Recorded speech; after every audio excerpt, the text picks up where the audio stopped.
อันนี้ละคุณพอฟังเสียงว่าห้ำห้องกองสนั่นพายบนปัตตภีเมืองคนได้เปลี่ยนปนวนเที่ยวเดี๋ยวกะย้ำหนาวจอเหมันตามาจวบเดี๋ยวก็หอดหน้าแรงดินมันแห้งแตกลายแห้ง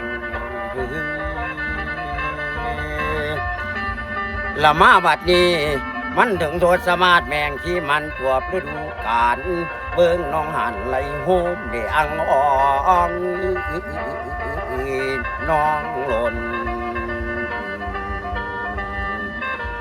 เมืองสกลชาวบ้านริมน้องหานยานสันคำแต้งมาไผสิเป็นผู้ปันขันหน้านาทำไม่ร้องโฮงแถวหน้าทับนาลงประสงค์หาแต่กาแก่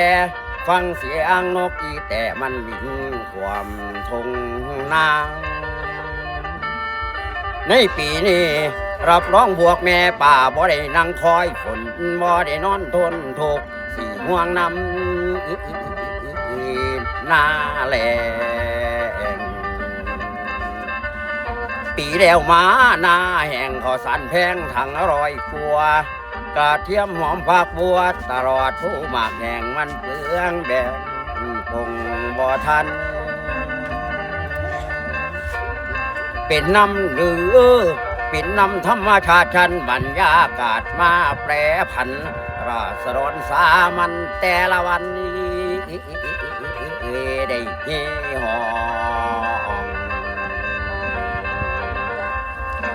เดือน6มาปีนี้พบกันที่พอกันไม่ชาวคณะควันใจไทยอีสานปลูกลุ่งมายืนโซโยประจำถ้ามีงานให้ล่วงลำไปติดต่อเมืองสมเด็จมีอาจารย์ท่านใจโยประจำคอยเบาหรือสิตรงไปเข้าสมาคมได้ทุกแห่งว่าแต่พ่อใจกันบ่สำคัญดอกเรื่องแบ่ง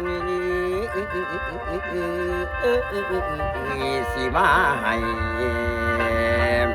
ผ่านผู้ฟังดังแห้งแห้งละนา